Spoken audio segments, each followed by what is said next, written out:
Good day, folks. This is Lenorica Rigalaveta, a BSc intern from the Holy Cross of Davao College.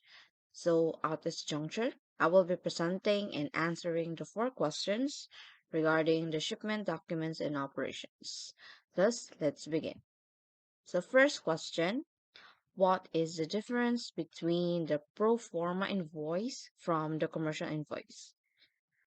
So the pro forma invoice is a code in an invoice format that may be required by the buyer to apply for an import license, contract for pre-shipment inspection, open a letter of credit, or arrange for transfer of hard currency. So this information taken from International Trade Administration. So next definition, this document were considered as the quotation and includes the agreement between the buyer and the seller. So this is considered as non-commercial invoice used by the companies and enterprises dealing with the customs and trade. So the purpose of this informa invoice or performa invoice is to show on how much the goods and services will cost as to help the customer decide if they want to go ahead with the purchase. So the primary purpose of the pro forma invoice is to show the customer or the client when it comes to details of the proposed transaction. So as such, it should include the same information as indicated in the final invoice. So this includes the following information. First, the unique invoice number. Second, the company name, address, and contact details. Then next, the client or customer's name and address, the date of issue and the due date.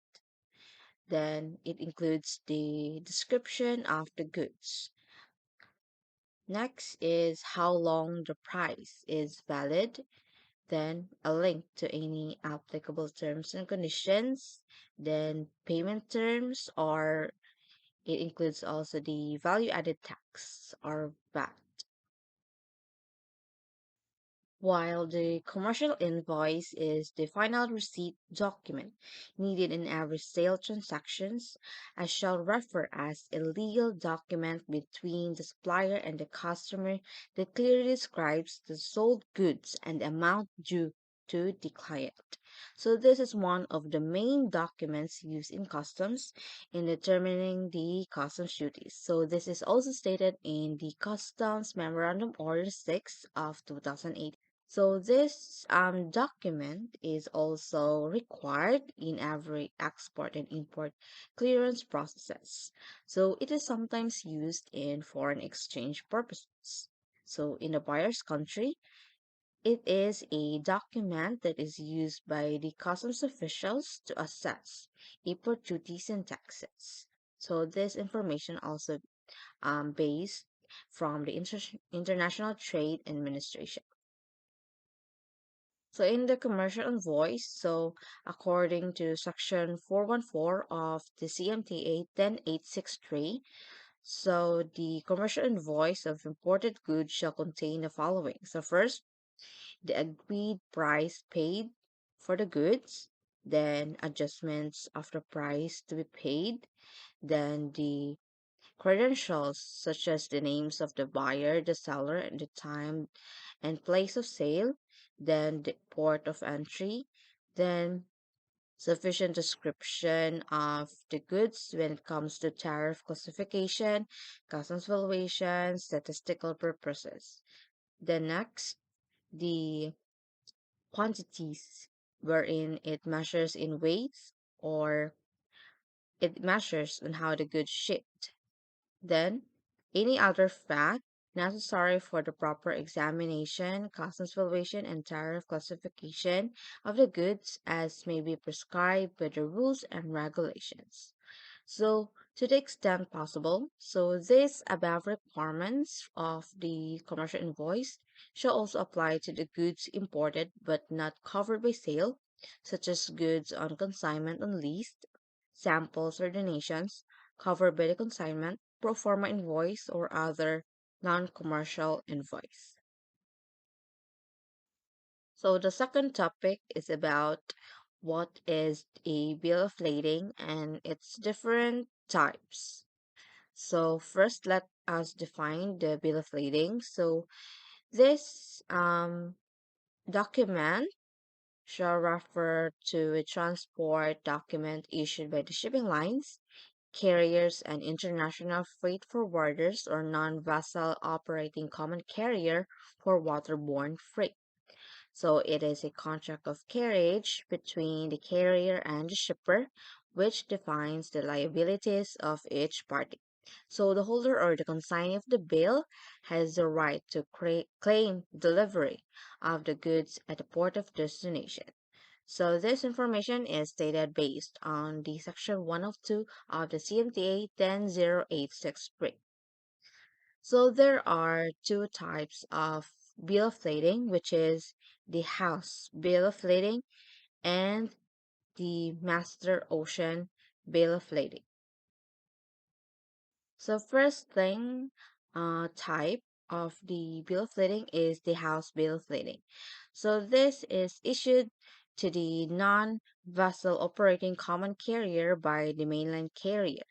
So it shall refer to a bill of lading covering a single individual shipment or consignment issued by the international freight forwarder, a non-vessel operating common carrier, or a consolidator to the respective shippers containing the names and address respectively, or both the consignor or the sender and the consignee or the receiver, and a detailed specific description of the goods shipped through the sea.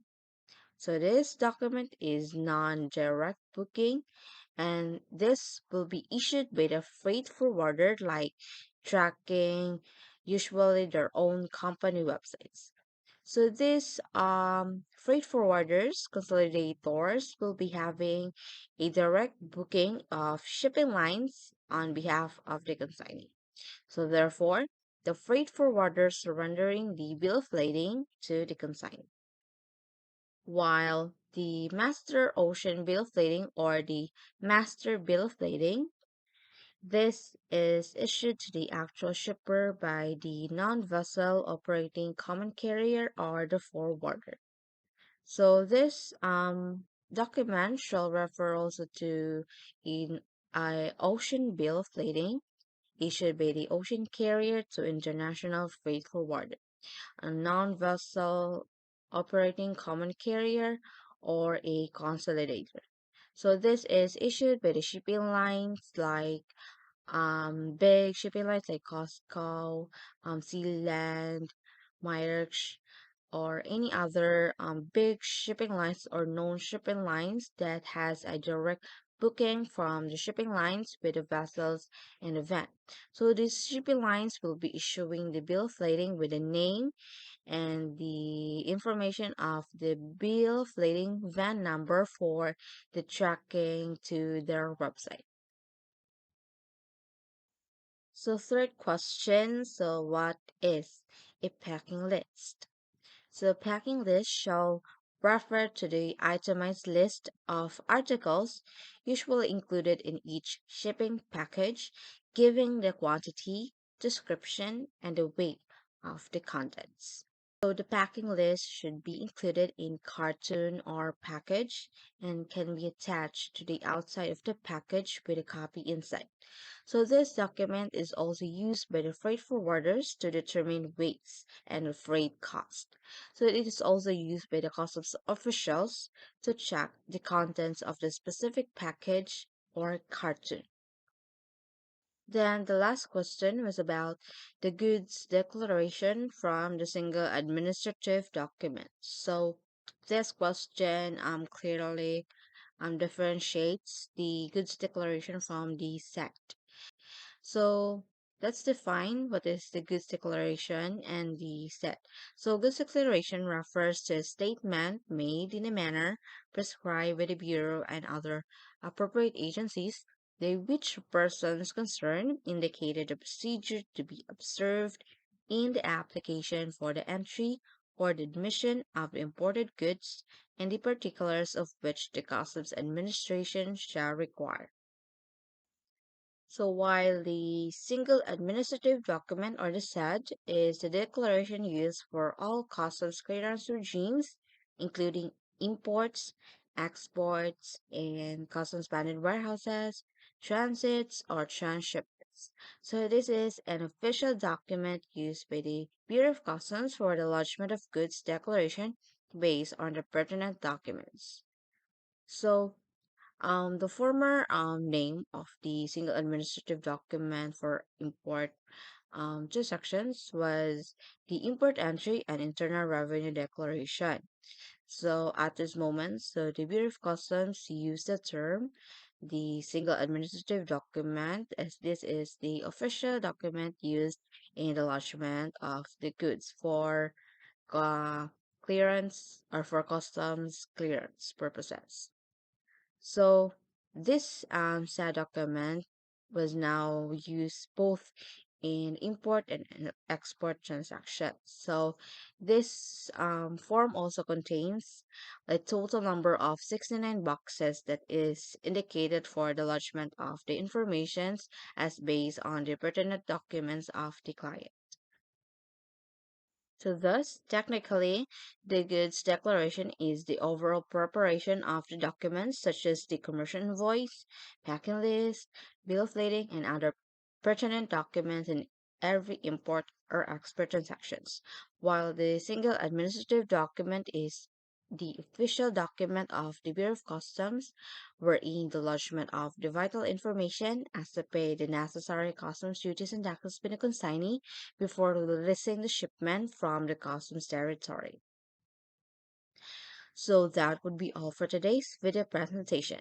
Thank you for listening and have a great day.